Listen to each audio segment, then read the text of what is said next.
अस्सलाम वालेकुम फ्रेंड्स, क्या हाल है आपकी। उम्मीद है आप लोग ठीक ठाक हैं, गार्डनिंग कर रहे हैं और अपने जितने भी प्लांट्स हैं उनकी अच्छे से केयर कर रहे हैं। तो मेरा लेमन प्लांट आज आप लोगों को दिखा रही हूँ। इसके ऊपर जितनी न्यू शाखें आए हैं, न्यू ग्रोथ है, वो आप लोगों के साथ शेयर करने लगी हूँ। और कुछ ऐसा मैजिकल फर्टिलाइज़र आप लोगों को आज बताने लगी हूँ जो बिल्कुल ज़ीरो बजट में आता है। हमारे पास तो वो ज़ीरो बजट में है। अगर बिल्कुल कोई लोग जिनके पास अवेल नहीं है तो उनको भी आसानी से थोड़ी सी कोशिश के बाद मिल जाएगा। एक ऐसी चीज़ का फर्टिलाइज़र मैंने बनाया है जो हमने फरवरी और मार्च में अपने लेमन प्लांट को देना है। और उसके ऊपर बहुत ज़्यादा जो है वो ग्रोथ, इसकी पत्तों की ग्रोथ, इसकी टहनियों की ग्रोथ और उसके बाद इसके ऊपर फूलों की ग्रोथ, जितने भी लेमन प्लांट में इशू आते हैं वो सब जो हैं वो इससे क्लियर हो जाएंगे। मैंने जो इससे पहले आपको पौधा दिखाया वो मेरा एक लेमन प्लांट है जिसको मैंने ट्रीट किया था। उसके बाद ये मेरा दूसरा लेमन प्लांट है जिसके ऊपर फ्रूटिंग थी। और मैंने आप लोगों के साथ इसकी काफ़ी ज़्यादा ये बुशी था, मैंने इसकी कटिंग आप लोगों के साथ शेयर की थी। और यहाँ पे देखें हल्दी भी लगाई हुई है, तो अच्छे से यहाँ पे इसके ऊपर भी ग्रोथ स्टार्ट हो गई है। प्लांट हमारा डोरमेंट था। लेमन जो है वो सर्दियों में डोरमेंट हो जाता है, अपनी एनर्जी जो है ख़ुद को बचाने में लगा देता है, लेकिन बच जाता है। तो अब डोरमेंसी पीरियड ख़त्म हो गया। ये देखें इसके ऊपर जो है पत्ते, न्यू ग्रोथ जो है वो जगह जगह नज़र आने लग गई है। तो ये साइन है कि प्लांट हमारा जो है वो ग्रोथ की तरफ जा रहा है। इसी तरह मेरा ये वाला जो लेमन प्लांट है, ये देखें यहाँ पे इसके भी ये सारी ग्रोथ है। तो अब हमने इसको फर्टिलाइज़र देना है, क्योंकि काफ़ी सारे फ्रेंड्स का होता है कि हमारे पास लेमन प्लांट तो है लेकिन उसके ऊपर लीमू नहीं लगते। और अगर लीमू लग जाते हैं तो इसके अगर फूल लग जाते हैं तो फूल जो हैं वो लीमू बनने से पहले ही वो गिर जाते हैं। तो ऐसा हम क्या करें, अभी से उसकी ऐसी क्या तैयारी करें जिससे हमारा लेमन प्लांट जो है भर भर के फ्रूटिंग करे। क्योंकि अगर लेमन हम लगाते इसी मकसद के लिए कि हमारे पास घर के लेमन हों और हमें जो है वो मार्केट से ना लेने पड़े। तो मैं वीडियो को ज़्यादा लंबा नहीं करती और आप लोगों के साथ एक फ़र्टिलाइज़र बना के मैंने रखा है, 4-5 दिन हो गए हैं। तो वो आप लोगों के साथ शेयर करती हूँ कि वो क्या चीज़ है। ये है जी मेरे पास गोबर की खाद जिसको हम कहते हैं। ये वो है, मैं अपने गांव से मैंने ये मंगवाया है, बोरा भर के एक बार मंगवा लिए। और ये ज़्यादा गर्मियों में यूज़ नहीं होता, सर्दियों में ही यूज़ होता है अपने प्लांट्स में, या फिर जब प्लांट हमारे डोरमेंसी में से बाहर निकल आएँ तो तब हम इसको यूज़ कर पाते हैं। गर्मियों में अगर इसको यूज़ करना चाहते हैं तो फिर हम इसको इस तरह लिक्विड बना के तो फिर हम इसको यूज़ करते हैं। तो आज हम इसी की मैं आपको इस्तेमाल बताने लगी हूँ। सबसे पहले मैंने क्या किया था, मैं गोबर लेके आई थी और उसको मैंने इस तरह जो है एक बर्तन में भिगो दिया था।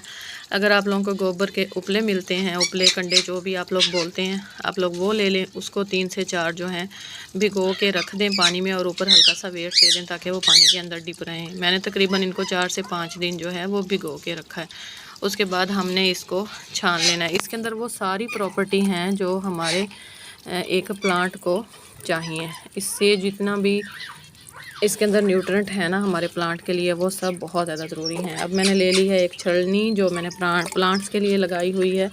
आपने कोई ऐसा लेना है बर्तन जो हम दोबारा जो है वो उसको इस्तेमाल ना कर सकें, सिर्फ उसको प्लांट्स के लिए ही इस्तेमाल करें। तो मैंने कुछ ऐसे वेस्ट बर्तन अपने प्लांट्स के लिए मैं यूज़ करती हूँ। मैं उसी में इसको छानूँगी।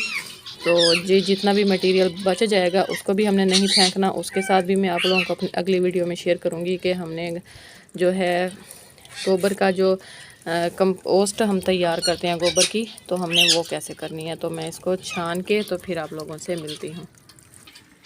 जी फ्रेंड्स, यहाँ पे मैंने इसको छान लिया और ये देखें, ये जो इसका वेस्ट निकल गया है, ये गीला गोबर जो होता है कभी भी हमने अपने प्लांट्स में यूज़ नहीं करना। इसको भिगो के रखेंगे तो इसके अंदर से जो है इस तरह का लिक्विड एक तैयार हो जाएगा। और इसको हमने डबल पानी में, बल्कि डबल से भी 10 गुना जो पानी होता है उसके अंदर हमने 10 लीटर ये पानी होगा और 1 लीटर ये वाला पानी होगा। तो डाइल्यूट करके हमने अपने तमाम जो लेमन के प्लांट्स हैं आपके, हमने उनके अंदर डाल देना है। तो किस तरीके से डालना है वो भी मैं आप लोगों के साथ शेयर करती हूँ। चलते हैं लेमन प्लांट की तरफ। यहाँ पे एक चीज़ का ख्याल करना है कि जो हमने लिक्विड तैयार किया है इसको हमने अच्छे से मिक्स कर लेना है। इसको वैसे ही उठा के नहीं डाल देना, वरना प्लांट हमारा जो है वो जल भी सकता है। अब हमने जो एक मैजिकल लिक्विड फर्टिलाइज़र तैयार किया है वो डालने से पहले करने हैं कुछ ज़रूरी काम। सबसे पहले हमने अपने प्लांट को देख लेना है कि इसके अंदर कोई जड़ी बूटियाँ जो हैं वो ना उगी हुई हों। मैंने अब इसके अंदर लहसुन और प्याज लगाया हुआ है, मैं सिर्फ उनको रहने दूँगी। जो इस तरह के इसके अंदर पत्ते गिरे हुए हैं या जो भी कुछ और है तो वो मैं निकाल दूँगी। उसके बाद हमने ना हल्की हल्की इसके अंदर गोडी कर लेनी है ताकि ऑक्सीजन एक दफ़ा अच्छे से जड़ों के तरफ चली जाए और जो भी हम फर्टिलाइज़र डालेंगे वो नीचे तक जाए और जड़ें जो हैं उसको अच्छे से अपने अंदर इनटेक कर पाएँ और हमारा प्लांट जो है जल्दी से इसको खा पी ले और मोटा ताज़ा हो जाए। हमने इसकी अच्छे से गोडी कर लेनी है।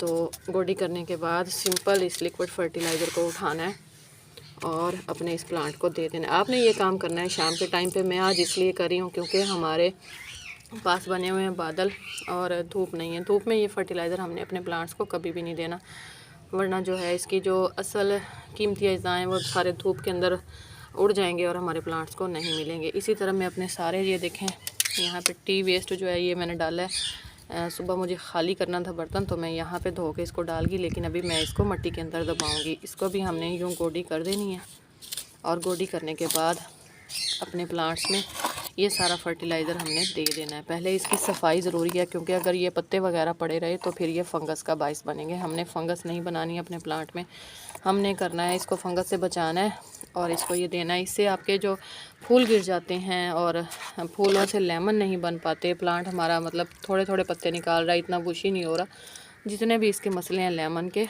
वो ख़ास तौर पे ख़त्म हो जाएंगे और हमारा जो प्लांट है मैं आप लोगों को इंशाल्लाह शेयर करूंगी जब इसके ऊपर फ्रूटिंग होगी। तो छोटी सी वीडियो है, इसको मज़ीद लंबा नहीं करते। बात आपको समझ आ गई है, मकसद होता है बात समझाने का। फ़जूल में जो वीडियो लोग लंबी कर देते हैं मुझे वो अच्छी नहीं लगती, तो इसलिए मैं भी वीडियो को लंबी नहीं करती। तो आपने भी सिंपल गोबर ले लेना है, उसको भिगोना है, भिगोने के बाद उसको 10 लीटर पानी में 1 लीटर गोबर वाला पानी जो है उसको मिक्स करना है। मिक्स करने के बाद अपने लेमन प्लांट को और जितने भी आपके पास फ्रूटिंग प्लांट हैं, सिट्रिक प्लांट्स हैं, उनको डाल सकते हैं और अपने फूलों वाले प्लांट्स को भी दे सकते हैं। जो उसका वेस्ट होगा उसको ज़ाया नहीं करना, उसको बचा के रखना है। उसके साथ भी मैं आपको डीकम्पोस्ट जो उसका एक तैयार होता है हमारे पास खाद, मैं आप लोगों के साथ उसका वो भी शेयर करूँगी मेथड मुकम्मल। तो उम्मीद है आप लोगों को मेरी वीडियो पसंद आई है। पसंद आई लाइक शेयर कीजिएगा। नेक्स्ट वीडियो मिलूँगी, इजाज़त दें, अल्लाह हाफिज़।